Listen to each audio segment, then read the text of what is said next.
안녕하십니까. 여기는 필라델피아 기독교 방송입니다. 제가 목감기가 걸려서 제 목이 완전히 쉬어버렸습니다. 양해해 주시기 바랍니다. 참으로 마지막 때가 되어서 그 어느 때보다 우리에게 이기는 믿음이 필요합니다. 성령께서 요한계시록 7교회에 말씀하신 것처럼 이 세상을 이기는, 세상의 모든 것을 내려놓으시고요, 우리 가족이라도 남편이라도 아내라도 의지하지 마시고요, 오직 하나님만 의지하시고 예수 그리스도만 바라보는 저와 여러분의 이기는 믿음이 되어 정말 성결한 신부로, 깨끗한 신부로 예수 그리스도를 맞이하는 저와 여러분이 되시기 바랍니다. 어떤 분이 이런 말씀을 하시더라고요. 하나님께서는 이스라엘에게는 땅을 기업으로 주셨지만 하나님께서 교회에게는 하나님의 나라를 기업으로 주셨다. 하늘나라를 기업으로 주셨다. 참으로 우리가 다 아는 지식이지만, 우리가 아는 내용이죠. 그렇지만 이렇게 명확하게, 화끈하게, 딱 정확하게 집어서 말씀해 주시니까요, 참으로 신선한 충격이었습니다. 즉, 하나님께서는 구약 이스라엘 백성에게는 이 땅을 하나님의 기업으로, 하나님의 나라로 주셨습니다. 그렇지만 우리 크리스천들에게는 이 땅이 아니라 앞으로 예수 그리스도를 통해서, 그의 재림을 통해서 오실 하나님의 나라가 우리의 기업입니다. 그래서 우리가, 이스라엘은 하나님께서 땅의 축복을 주셨지만 지금 이 시대 교회 크리스천들에게는 땅의 축복을 주시지 않습니다. 그렇기 때문에 부자이건 가난하건 그게 중요한 것이 아닙니다. 땅이 넓건 땅이 좁건 그게 중요한 것이 아닙니다. 중요한 것은 예수 그리스도의 재림을 통해서 올 하나님의 나라를 우리가 기업으로 받느냐 안 받느냐, 그것이 중요한 것이죠. 그렇기 때문에 구약시대는 이 땅이 하나님의 나라였기 때문에 하나님께서 땅을 축복하셨습니다. 하나님께서 이스라엘 백성에게 주신 땅이 무엇입니까? 가나안 땅이죠. 그래서 하나님의 백성들이 하나님을 순종 잘할 때는 가나안 땅이 어마어마한 축복을 받았고, 그들이 순종하지 않을 때는 가나안 땅이 어려움을 겪었던 것을 우리가 알 수 있습니다. 근데요, 지금 이 시대 우리 크리스천들이 하나님께서 기업으로 주시도 않은 이 땅을 우리가 집착하고 이 땅을 사랑하고 이 땅에 투자한다면 그것은 정말 바보 같은, 어리석은, 미련한 크리스천이 될 것입니다. 우리는 하늘나라, 하나님의 나라에 투자해야 되죠. 그 하나님의 나라 은행에 우리는 우리의 모든 인생을 투자하고 인베스트 해야 되는 것이죠. 자, 그런데 참으로 이 시대 많은 크리스천들이 하나님의 나라에 투자하는 것이 아니라 이 세상 나라에 투자하고 이 세상 나라에 집착하고 지금 이 땅에 미련을 둔, 참으로 모래 위에 그들의 인생을 지은 참 미련한 크리스천들을 얼마나 많이 보는지 모릅니다. 만약에 우리 크리스천들이 모래 위에 집을 짓는다면, 집이야 멋있게 짓죠. 근데 그 집을 지은 그 땅이 모래인 것을 모르는 거죠. 자, 이 땅에, 이 세상 땅에 투자하는 크리스천들은 모래 위에 집을 짓는 크리스천들이고요, 앞으로 올 하나님의 나라에 투자하는 크리스천들은 반석 위에 집을 짓는 크리스천들입니다. 그래서 비가 오고 홍수가 나면은 모래 위에 지은 집은 다 무너질 것이요, 반석 위에 지은 집은 영원하게 굳건히 세워질 것입니다. 자, 이 세상에 얼마나 많은 크리스천들이 모래 위에 집을 짓는지요. 즉, 이 땅을 사랑하고 이 땅을 집착하고, 우리 기업도 아닌데, 하나님이 주신 것도 아닌데 여기에 목숨을 바치고 그러한 크리스천들이 얼마나 많은지요. 이렇게 모래 위에 자기 집을 세우는 크리스천들은 구원을 받을까요? 못 받을까요? 성경에 보니까요, 비가 오고 홍수가 나니까 다 무너지고 멸망한다고 나와 있습니다. 우리의 기업이 이 땅이다 하고 이 땅에서 성공한 사람, 이 땅에서 잘 나가는 사람을 교회에서 강대상에 세워서 간증을 하면서, 여러분들 보십시오, 하나님을 믿었더니 이 땅에서 성공했습니다. 여러분도 하나님 잘 믿으면 이 땅에서 성공합니다 하고 가르치는 모든 교회와 그것을 침을 흘리면서 그 간증을 드리면서 나도 이 땅에서 성공해야지 하고 바라보는, 땅을 바라보고 땅에 집착하고 이 세상을 사랑하고 이 세상에 투자하는 모든 크리스천들은 멸망할 것입니다. 그들에겐 구원이 없다고 성경은 말씀하고 계십니다. 예, 하나님께서 한국에 있는 강남 땅이 우리의 기업이다, 그렇게 성경에 말씀하셨다면 분명히 하나님께서 이스라엘 백성에게는 가나안 땅이 너희의 기업이라고 말씀하셨잖아요. 그러면 하나님께서 야 강남 땅이 너희의 기업이니라 그렇게 말씀하셨다면 우리가 무슨 수를 쏘더라도 강남 땅을 사서 거기서 교회도 짓고 집도 사고 영원히 잘 먹고 잘 살아야 될 거 아닙니까? 그러나 성경에서는 그 어디에도 강남 땅이나 세상의 어느 땅이든 너의 기업이라고 말씀하신 적이 없습니다. 우리의 기업은 예수 그리스도의 재림을 통해서 올 하나님의 나라가 우리의 기업인 것입니다. 제가 뉴욕에 가서 뉴욕 맨하탄의 아파트에 가서 예배를 보았습니다. 설교를 했거든요. 조그만 아파트예요. 그런 아파트, 필라델피아 좀 싼 지역에서 그런 아파트가 제 생각에는 한 600불, 700불, 800불 정도면 얻을 수 있을 것 같아요. 저희 교회 나오는 청년이 뉴저지에 조그만 아파트, 아주 조그만 아파트에 있는데 600불짜리거든요. 제가 만하탄에 가서 설교한 그 아파트가 그 청년의, 우리 교회 다니는 청년의 아파트의 한 2배? 2배 정도 되는 것 같아요. 근데 그 청년 아파트는 한 600불짜리예요. 근데 그 만하탄에 있는 그 아파트가 한 달 월세가 3,800불. 저는 말로만 들었어요. 만하탄에 있는 아파트가 그렇게 비싸다는 건 말로만 들었는데요. 저희의 집세에, 저희가 지금 필라델피아에 집이 있거든요. 그 집세의 몇 배냐? 3배 되네요. 3배. 와, 3,800불짜리 아파트를 말로만 듣던. 근데 그 아파트가 큰 빌딩인데요. 그 빌딩 안에 아파트들이 많은데 그 빌딩 들어갈 때는 뭐 호텔 들어가는 것 같더라고요. 근데 정말 하나님께서 만하탄에 우리의 기업을 주셨다면 만하탄에 이런 아파트를 사야죠. 이거보다 더 큰 아파트를 사야죠. 그러나 하나님께서는 만하탄이든 강남 땅이든 그 어느, 이 세상의 그 어느 땅에도 우리에게 기업을 주시지 않았습니다. 근데 이 땅에 정말 마음을 두고 이 땅에 투자하는 사람은 땅에 마음이 있기 때문에 결단코 천국의 하나님 나라에, 앞으로 올 하나님 나라에 들어가지 못할 것입니다. 이런 아파트를 갖고 있다고 지옥 가는 것이 아니라 이런 아파트에 마음을 두는 사람은 지옥 간다는 겁니다. 오직 우리의 마음은 온전하게 예수 그리스도의 재림을 통해 올 하나님의 나라를 바라보며 그 기업을 주시옵소서. 우리 누굽니까? 갈렙이 이 산지를 내게 주셔서, 이 산지를 내게 주소서. 갈렙이 달라는 산지가 뭡니까? 가나안 땅이 아닙니까? 아파트를 내게 주시옵소서. 강남의 아파트를 주시옵소서. 만하탄의 아파트를 주시옵소서. 이렇게 세상의 욕심을 갖고 있는 사람은 결단코 주님의 재림을 맞이할 수 없습니다. 천국 갈 수 없죠. 그런 걸 다 버리고 이제는 하늘나라, 하나님께서 하늘나라에 나의 집을 마련하셨구나 하고 하나님의 기업, 하나님의 나라의 기업을 기다리는 사람들이 천국 가게 될 것입니다. 예, 이스라엘 백성이 이집트에 있었잖아요. 어느 땅에 있었죠? 이집트에 고센 땅에 있었습니다. 고센 땅. 근데 그 고센 땅에 하나님이 축복을 주셨습니다. 가나안 땅만 축복을 주시는 것이 아니라 이스라엘이 가는 곳마다, 다윗이 가는 곳마다, 아브라함이 가는 곳마다 그 지역이 축복을 받습니다. 그러니까 고센 땅은 임시 하나님의 나라가 되었던 것이죠. 그렇게 생각을 해볼 수 있을 것 같습니다. 그러나 하나님께서 지정해 주신 하나님의 나라는 고센 땅도 아니고 이집트는 아니고 가나안 땅이 하나님이 지정해 주신 하나님의 나라였잖아요.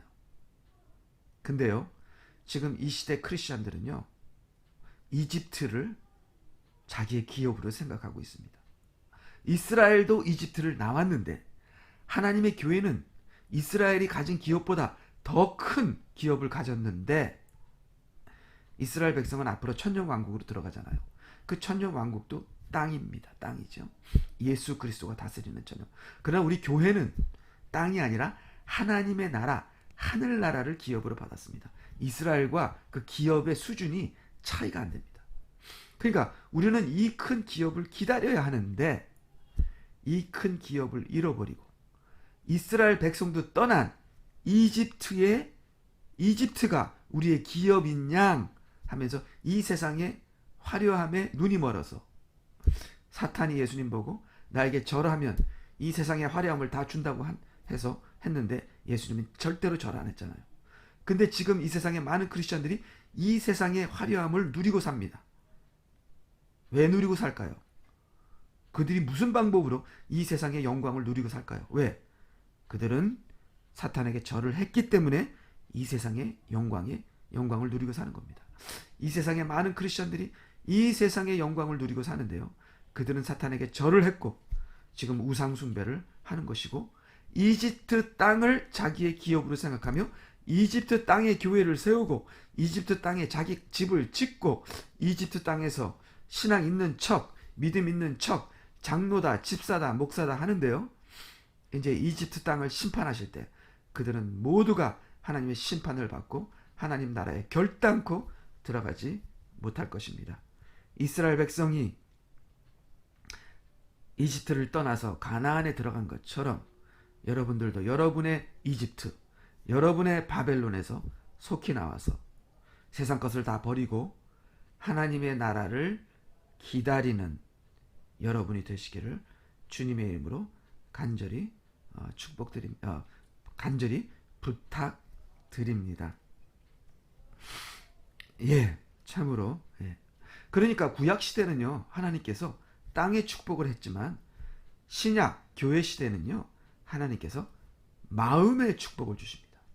물론 구약 시대도 하나님의 사람들은 마음이 강했죠. 마음의 축복을 주셨죠.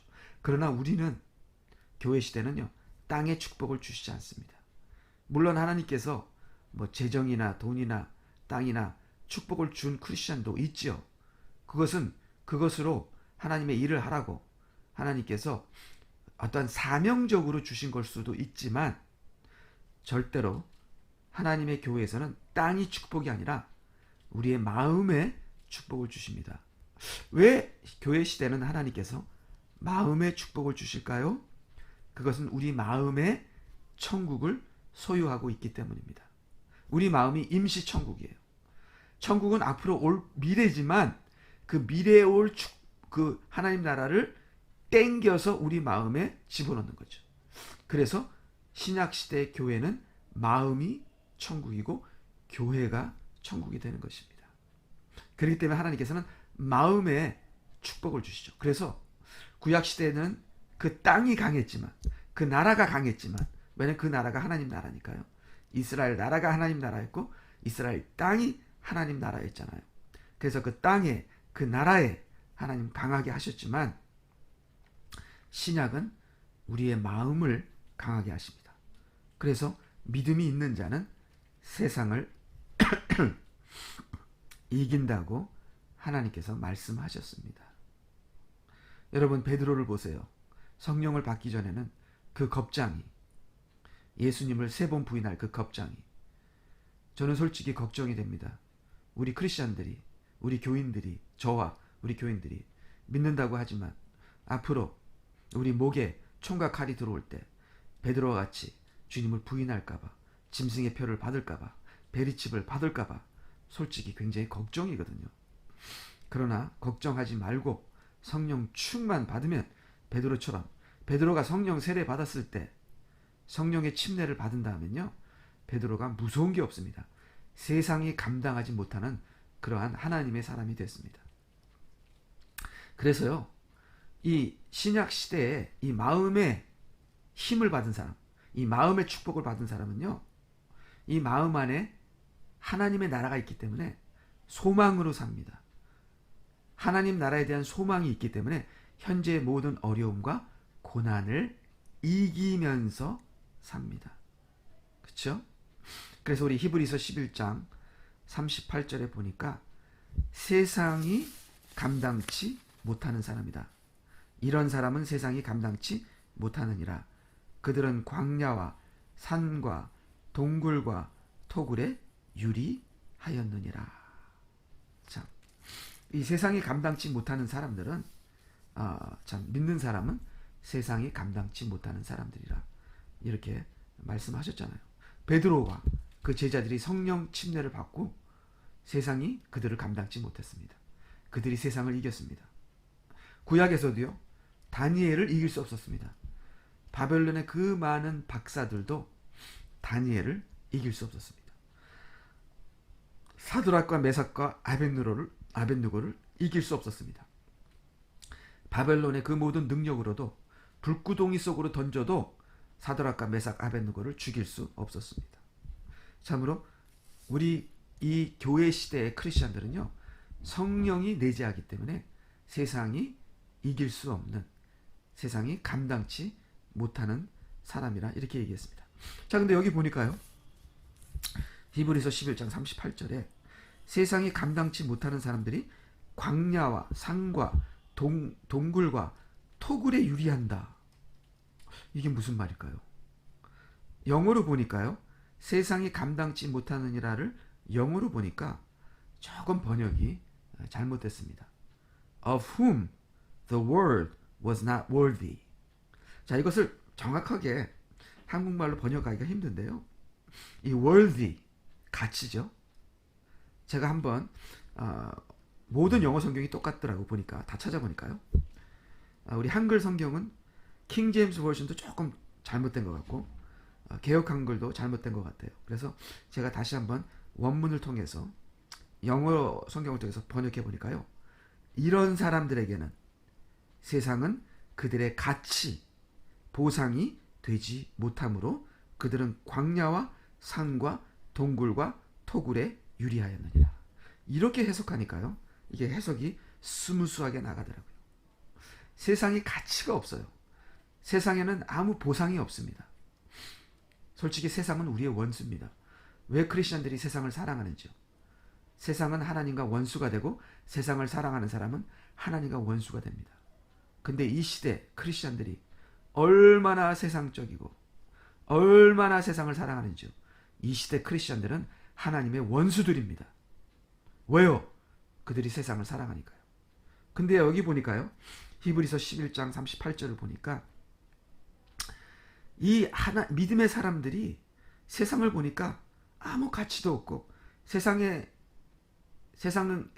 어떤 보상도 못 받는 거예요. 그래서 세상을 등지고 광야와 산과 토굴과 동굴에서 유리하였다, 그렇게 얘기합니다. 여러분, 세례 요한을 보면요, 그가 광야에서 살았잖아요. 색청과 메뚜기를 먹고 약대 털옷을 입고 살았잖아요. 그리고 이제 앞으로 대환란이 오고 우리에게 핍박이 오면요, 우리가 지하교회로 내려가잖아요. 지금 북한에 있는 지하교회 교인들은 토굴에서 예배를 드리고, 중국이나 지금 모슬람 지역의 크리스천들은 광야와 산과 동굴과 토굴에서 유리하잖아요. 앞으로 7년 대환란이 오면 우리 크리스천들이 피난 가게 되잖아요. 이제는 다 짐승의 표를 안 받으면 잡아 죽이니까. 그때 우리가 피난 가서 지하교회 속에서 우리가 우리의 신앙을 지켜야 되는데, 그때 우리가 산과 동굴과 토굴과 광야에 유리하게 되는 겁니다. 이렇게 믿는 사람들은 세상에서 세상을 사랑하지 않고 정말 이렇게 세상을 가치로 보지 않고 이렇게 유리하고 토굴과 산과 동굴에서 유리하는 크리스천들이, 우리 지하교회 크리스천들이 앞으로 될 것으로 믿습니다. 지금 점점 그러한 때가 다가오지 않나 생각하는데요. 지금 북한이나 중국이나 중동 지역에는 지금 이렇게 살고 있지요, 여러분. 근데 이러한 삶이 우리에게도 다가오는 것은 이러한 삶 속에 진짜 지하교회가 생존하는 것입니다. AD 400년 전에 콘스탄틴이 기독교를 국교로 만들었잖아요. 그때 진짜 크리스천들이 지하교회로 들어갔다 그럽니다. 그리고 가짜 크리스천들이 이 컨스탄틴이랑 합해서 천주교가 그때 시작됐잖아요. 그때 그 컨스탄틴과 같이 국교가 된 기독교, 천주교죠. 거기에 같이 합세한 사람들은 이게 세상을 사랑하는 가짜 크리스천이었다. 그리고 진짜 크리스천들은 그 컨스탄틴이 만든 국교 천주교가 가짜인 걸 알고 지하로 내려갔다. 그렇게 말하는 분이 계신데 정말 일리가 되더라고요. 여러분 아시지만 이 사탄이 그때 퍼져가는 그 지하교회를 찾을 수가 없으니까. 그렇죠? 왜냐하면 막 카타콤으로 들어가고 막 숨고 그러니까 찾을 수가 없잖아요. 그래서 그 사람들을 다 끄집어내서 그 사람들을 완전히 타락시키려고, 그들을 그 잘못된 성경으로 정말 그들을 변개시키려고 이렇게 사탄이 다른 방법을 쓴 것이 콘스탄틴을 통해서 기독교를 국교를 만든 거죠. 그때부터 기독교가 급격히 타락하기 시작했습니다. 그렇지만 그때도 지하교회로 내려가서 믿음의 말씀의 순수성을 지킨 그런 지하교회가 있었다 그러네요. 이제 마지막 때에 우리가 다시 그 지하교회로 복귀할 것입니다. 이미 북한에는 그 지하교회가 있고요. 예. 자, 그렇기 때문에 우리가 첫째는 마음으로 이 세상에서 떠나야 합니다. 우리 육신이 떠날 수는 없잖아요. 근데 7년 대환란 때는 육신도 지금 이 세상을 떠나게 될 그런 환난의 시기가 옵니다. 우리가 지하교회로 가게 될 때가 올 줄 믿는데요. 그때 우리가 육신이 가더라도 지금 피난하라는 게 아닙니다. 지금 이 세상을 떠나라는 게 아닙니다. 지금은 우리의 마음이 세상을 떠나야 합니다. 그리고 환난 때는 우리의 몸이 떠나고요. 그 다음 우리가 순교할 때는 우리의 몸과 영이 다 세상을 떠나 하나님 나라를 기업으로 받게 될 것입니다. 먼저 우리의 마음이 떠나야죠. 우리의 마음이 떠나야 이 마음이 힘을 얻게 되는 겁니다. 세상 것을 버려야 우리가 성령으로 침례를 받게 되는 것입니다. 이렇게 두 마음을 갖고 세상과 하나님을 동시에 섬기는 가짜들은 하나님 나라에 들어갈 수 없습니다. 과감하게 저와 여러분이 세상을 포기하고 버리는, 우리 마음에서 내려놓는, 온전하게 우리 마음에서 지워버리는 저와 여러분이 되시길 바랍니다. 예. 자, 우리가 출애굽으로 돌아가겠습니다. 출애굽으로 가게 되면 1장을 가게 되면 하나님께서 400년 동안 이집트의 노예가 된 이스라엘 백성을 이집트에서 구원해 내시는 하나님을 볼 수 있습니다. 이집트에서 구별하시는 것이요. 하나님의 나라를 만들기 위해서. 자, 우리도 이집트에서 너무 오래 살았습니다. 바벨론에서 너무 오래 살았습니다. 세상에서 너무 오래 살았습니다. 이제 우리 마음이, 우리 육신이 이 세상을 떠나는, 먼저 우리 마음이, 지금 현재는 우리 마음이 먼저 이집트를 떠나는 저와 여러분이 되시기를 바랍니다. 예, 우리 출애굽기 1장 좀 보겠는데요. 1장 7절. 이스라엘 자손들은 다산하고 풍성하게 번식하며 번성하고 심히 막강해져 그 땅이 그들로 가득 찼더라. 여기 보니까 그 땅이, 고센 땅이, 그렇죠? 즉 하나님께서는 이스라엘 백성을 땅에서 축복하셨습니다. 그래서 그들이 번성하고 심히 막강해졌습니다. 고센 땅은 임시 하나님의 나라였죠. 근데 하나님께서는 이 이집트 땅에서 하나님께서는 가나안 땅으로 옮기시고 구별하시는 것입니다. 그렇죠? 그렇기 때문에 이집트 땅을 사랑하면 안 됩니다. 여러분이 세상을 사랑하면 안 되는 것이죠. 자, 8절. 그때 요셉을 모르는 새 왕이 일어나서 이집트를 다스리는데, 참으로 안타깝게 이 새 왕은 요셉을 모릅니다. 요셉을 알았다면, 요셉이 이집트에 행했던 그 놀라운 기적들을 알았다면 이집트는 멸망하지 않았을 것입니다. 그리고 이집트가 요셉의 신앙을 받아들였다면 이집트는 하나님의 나라에 들어갈 것입니다. 이집트의 모든 백성들은 구원을 받았을 것입니다. 근데 이집트 나라가 요셉을 잃어버리고 요셉의 신앙을 버렸습니다. 그렇죠? 자, 그래서 이제 문제가 생겼습니다. 무슨 문제냐면 하나님이 이스라엘 백성은 축복하시는데 이집트는 축복을 안 하시는 거죠. 그러니까 이스라엘 백성은 막 커지고 강해지는데 이집트는 이스라엘 백성보다 약해지는 거예요. 이 모습을 본 이집트 왕이 큰일 났습니다. 얼럴트가 켜졌습니다. 그래서 1장 9절 그가 그의 백성에게 말하기를 보라 이스라엘 자손의 백성이 우리보다 더 많고 더 강하도다. 참으로 안타까운 것은요. 이 이집트 백성들이 이집트 바로 왕이 왜 이스라엘 백성이 강하는지 모르는 거예요. 자, 요셉이라는 말의 이름의 뜻이 뭡니까? 요셉이라는 이름의 뜻이 더 많고 더 강하다는 뜻입니다. 우리 영어로 보게 되면요. 요셉이라는 그 이름의 뜻은 increase, addition, 많아진다는 겁니다. 커진다는 겁니다. 그러니까 이집트 왕이 바로 왕이 요셉을 모르니 더 강해지고 더 많아지는 하나님의 축복을 모르는 거죠. 참으로 이집트 왕만 요셉을 모르는 게 아니라 우리 크리스천들도 요셉을 모릅니다.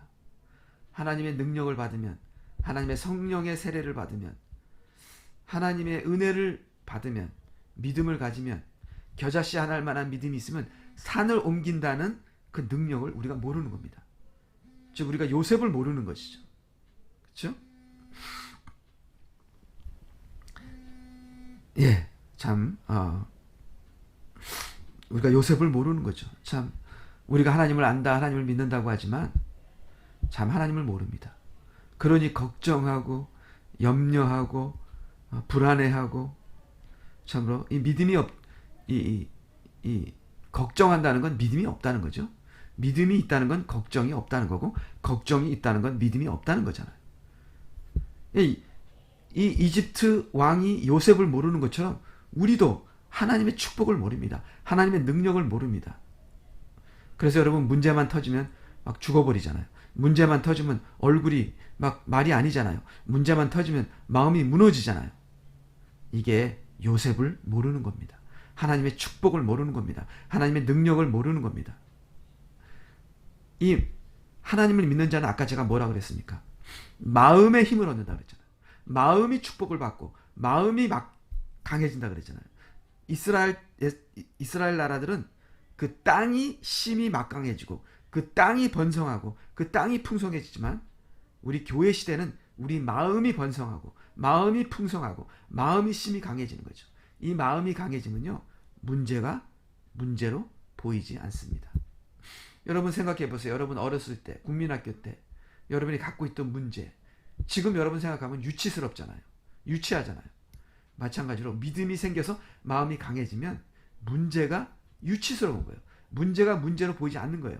근데 우리가 문제 앞에 벌벌 떠는 거는 우리가 하나님을 믿지 않기 때문에 그래요. 우리가 요셉을 모르기 때문에 그래요. 하나님의 능력과 하나님의 풍성함을 모르기 때문에 그래요. 겨자씨 하나 할 만한 믿음이 있으면 산을 옮기는 그런 하나님의 기적을 우리가 모르기 때문에 우리가 믿지 않기 때문에 그런 것이죠.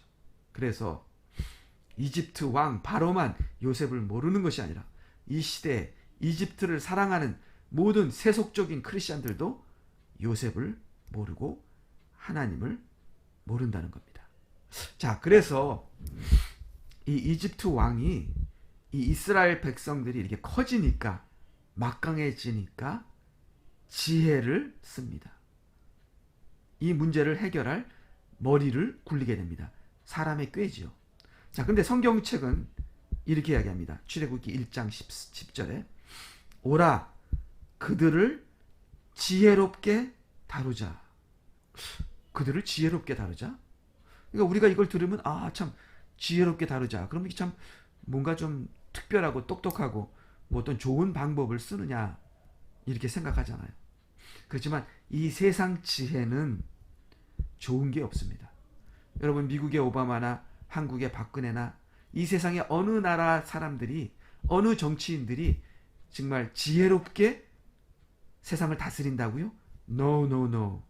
이 세상의 지혜는 하나님 앞에 지혜롭지 않습니다. 표면적으로는 지혜롭게 다스린다고 하지요. 그들이 공약을 세울 때, 그들이 대통령 되기 전에 후보로서 나는 이렇게 이 나라를 지혜롭게 다스리겠습니다 했지만 그렇게 그 자기의 약속을 지키는 사람 봤습니까? 우리 인간의 지혜는, 여기에 바로 왕의 지혜는 지혜롭게 한다고 말하지만 지혜롭지 못합니다. 왜 지혜롭지 못하느냐? 자, 우리 크리스천들이 참 어리석은 게 많아요. 이 세상이 지혜롭다고 생각합니다.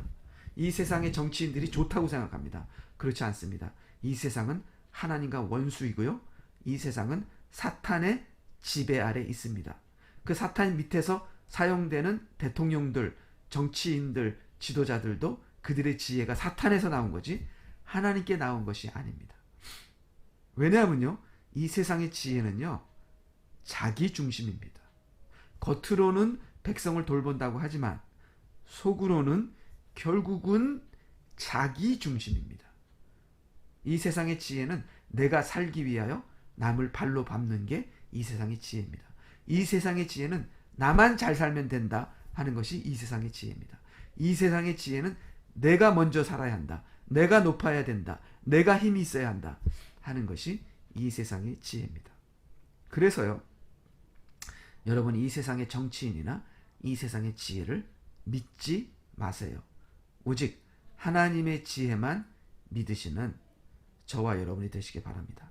자, 그러면 이 바로가, 이집트 왕 바로가 어떤 지혜를 내세웠을까요? 어떤 지혜로 지금 막 번성하는 이스라엘을 지금 다스리려고 할까요? 예, 그 바로 왕의 지혜는 무섭고 이스라엘 백성을 완전히 노예화시키는 그런 지혜입니다. 여러분 세상의 지혜 사랑하지 마세요. 이 세상의 지혜와 이 세상의 지도자들은 우리 크리스천들을 핍박하는 지혜이고요. 결국 약한 자를 억압하는 것이 이 세상의 지혜입니다. 그래서요, 제가 성경책을 읽겠습니다. 출애굽기 1장 10절. 오라, 그들을 지혜롭게 다루자. 그들이 번성하여 전쟁이 일어날 때 그들도 우리의 원수들과 합세하여 우리를 대적하여 싸우고 이 땅에서 나갈까 하노라 하더라. 이 세상의 지혜는요, 서로서로를 원수, 전쟁, 경쟁, 이것이 세상의 지혜입니다. 하나님의 지혜는 그렇지 않아요. 그래서 이 바로가 쓴 지혜가 이스라엘 백성을 노예화시키는 겁니다. 그래서 출애굽기 1장 11절 보니까요, 그리하여 그들이 이스라엘 백성을 관장할 공사, 감독자들을 세우고 무거운 짐을 지워 그들을 괴롭히니라. 그들은 바로를 위하여 국고 성읍들과 비돔과 람셋을 건축하더라. 자, 우리 아이들이 공부 열심히 해서 어디서 일한다고요?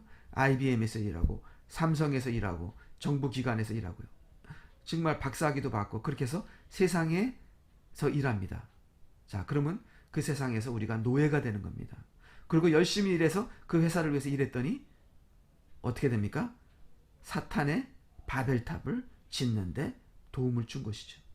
우리는 이 세상에서 그 어떤 좋은 회사도 나가서 돈을 많이 벌고 그런 세속적인 게 것에 빠지면 안 됩니다. 그런데 마음을 두고 그것이 우리의 인생의 목표가 되면 안 됩니다. 제가 무슨 얘기를 하려고 하는지 아실 줄 믿습니다. 자, 그렇게 해서 이스라엘 백성을 노예합니다. 자, 우리도 이 세상이 바벨탑을 짓고 하나님을 대적하는 바벨탑을 짓는데 우리 아이들이, 우리 2세들이 거기 노예로 쓰임 받는 겁니다. 그리고 그들이, 우리 2세들이 그들과 함께 정말 바벨탑 짓는데 선두자가 되면 그들을 사랑할 것이요. 그렇지만 바벨탑 짓는데 선두자가 되지 않고 정말 믿음 생활을 하게 되면, 믿음을 지키게 되면 우리 아이들을 핍박할 것입니다. 제가 어느 선교사님이 저한테 그러더라고요. 지금 미국이 경찰 국가가 돼가고 있는데 지금 미국에서 죄에 찬성하지 않는 자는 핍박할 것이다. 죄를 인정하지 않으면, 죄를 좋아하지 않으면 핍박하는 시대가 미국, 현재 미국이다. 그렇게 얘기합니다. 이게 무슨 말이냐면요, 지금 동성애가 미국에서 들끓잖아요. 그렇죠? 지금 동성애를 인정하지 않으면 핍박을 받습니다. 저희 교회에 누가 와서 동성애들이 와서 결혼해 주세요, 결혼 주례해 주세요. 제가 그걸 노하게 되면 저는 감옥 갑니다. 그리고 강대상에서 동성애는 죄다 하게 되면 차별법으로 또 감옥 갑니다. 지금 미국은 민주주의 국가가 아니에요. 지금 미국은 공산주의화되고 경찰화돼가고 있습니다. 지금 크리스천 핍박은 이미 왔습니다. 그렇기 때문에 교회마다 지금 컨스티튜션, 교회 헌법을 다 바꾸고 있습니다. 그래서 그 헌법에 주례는 교회 다니는 사람만 합니다. 이렇게 헌법을 다 바꿔요. 그래서 동성애자들이 왔을 때 결혼해 주세요. 결혼 주례해 주세요. 이렇게 했을 때 죄송합니다. 저희 교회 헌법에 의해서요. 제가 동성애 때문에 결혼 못 해주는 게 아니라 우리 교회 헌법에 우리 교회 안 다니시는 분은 우리 교회 6개월 이상 등록 안 하신 분들은 못 하기 때문에 결혼 주례 못 해줍니다. 이렇게 해서 그 법에 걸리지 않게 법에 피하려고 지금 교회들마다 다 헌법을 바꾼다고 합니다. 예, 지금은 미국이 크리스천을 핍박하는, 앞으로 강대상에서 오직 예수 그리스도만이 구원입니다 하면 감옥에 잡혀가게 됩니다. 왜? 그것도 차별법으로. 그렇기 때문에 우리는 지하교회로 들어갈 수밖에 없는 거죠. 그 시대가, 그때가 언제 올지 참으로 점점 가까이 오고 있습니다. 예, 그래서요, 제가 잠깐 이 세상의 지혜를, 지금 바로가 이집트의 바로 왕이 이집트의 바로 왕이 이스라엘 백성을 노예화시키기 위해서 조직을 만듭니다. 헌법을 고치고 나라의 법을 고치죠. 그래서 이스라엘 백성을 노예로 시키죠. 마찬가지로 지금 미국도 한국도 차별법이라는 법이 생기면서 우리 크리스천들을 코너에 몰고 결국 우리 크리스천들이 우리 성경대로 믿지 못하게 만들고 있는 것입니다. 그래서 이러한 사회 구조를 만들어서 크리스천들로 하여금 믿음으로 사는 것이 아니라 이 세상의 기업을 사랑하고 이 세상의 마귀의 법칙대로 살게 할 수밖에 없는 그런 사회 구조를 만들어서 크리스천들이 믿음을 다 버리게 하고 믿음을 안 버리는 크리스천들은 핍박하고 죽이도록 만드는 사회가 이런 사회가 지금 미국에 만들어지고요. 그런 사회를 바로가 지금 출애굽기 1장에서 만들고 있고요. 그런 사회를 만드는 것을 볼 수 있잖아요. 예, 그래서 이제 여러분 누굽니까? 이 모세가 이제 이스라엘을 백성들을 하나님께서 모세를 깨우셔서 모세를 통해서 이러한 이스라엘 백성을 노예화하는 그러한 이집트에서 이스라엘 백성을 하나님 나라 가나안 땅으로 옮기잖아요. 마찬가지로 이제 마지막 때에 짐승 정부가 우리 크리스천들이 믿음으로 살지 못하는 완벽한 공산주의 같은 이러한 이 독재 조직을 만들어서 우리 크리스천들이 신앙생활을 못하게 만들고 있습니다. 지금 미국이 그래 가고 있어요. 더 심해질 겁니다.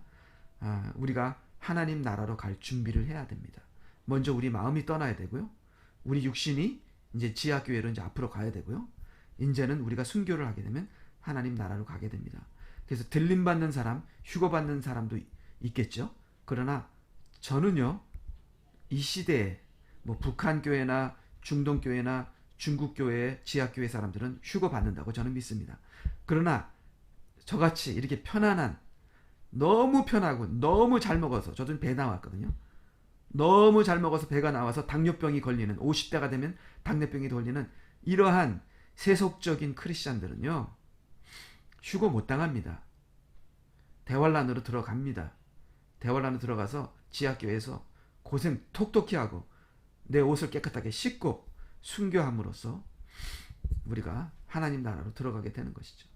자, 그래서요, 마지막으로 여기 히브리서를 보게 되면요, 히브리서에 모세에 대해서 나옵니다.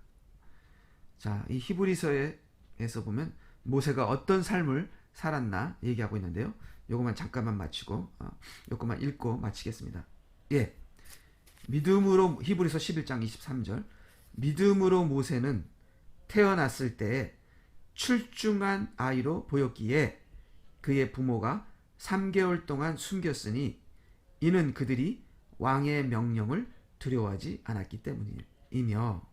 예, 첫 번째, 우리가 믿을 때 하나님의 자녀로 태어난다.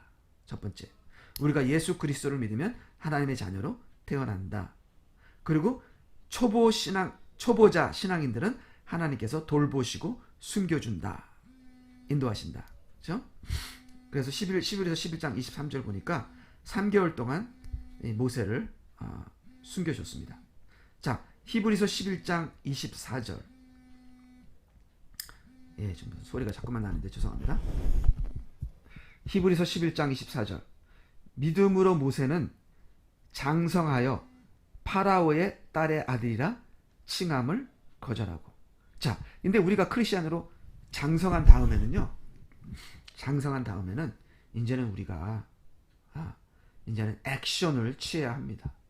우리가 처음에 예수 그리스도를 믿어서 하나님의 자녀로 태어났을 때는요, 이렇게 하나님이 돌보시지만 이제 믿음이 성장하면은 우리가 액션을 취해야 되는데, 여기 보니까 모세가 장성한 다음에 첫 번째 취한 액션이 파라오의 딸의 아들이라 칭함을 거절하고. 첫 번째는 우리가 세상을 거절합니다. 세상에 있는 모든 타이틀을 거절합니다. 목사, 집사, 장로, 사장님, 어떤 대학을 나왔다, 다 거절합니다. 왜냐하면요, 솔직히 우리가 교회에서 받은 집사, 장로, 목사도요, 솔직히 이집트의 타이틀입니다. 하나님의 타이틀이 아닙니다. 세속적인 교회에서 받은 세속적인 타이틀입니다. 목사도 마찬가지예요. 세속적인 신학교에서 받은 세속적인 타이틀입니다. 이 모든 타이틀을, 이 이집트에서 받은 타이틀을 다 거절한다. 이것이 우리의 첫째고요. 두 번째, 히브리서 11장 25절. 잠시 동안 죄의 낙을 누리는 것보다 오히려 하나님의 백성과 함께 고난받는 것을 택하였고. 즉, 두 번째는요, 우리의 낙을 포기합니다. 누리는 거, 드라마 보는 거, 놀러 가는 거, 시간 낭비하는 거 있잖아요. 우리가 즐겁게 하려고. 그런 모든 낙을 포기하고 하나님과 함께 십자가를 지고 자기를 부인하고 고난에 동참한다. 이것이 우리가 두 번째, 우리가 할 일입니다.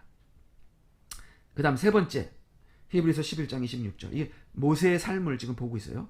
모세가 태어났을 때부터 성장할 때까지 우리 크리스천들이 하나님의 자녀로 태어날 때부터 성장하는 과정을 얘기합니다. 첫째는 세상적인 타이틀을 다 버린다. 두 번째는 세상적인 낙을 버리고 그리스도의 고난에 동참한다. 세 번째는 히브리서 11장 26절. 그리스도의 능력을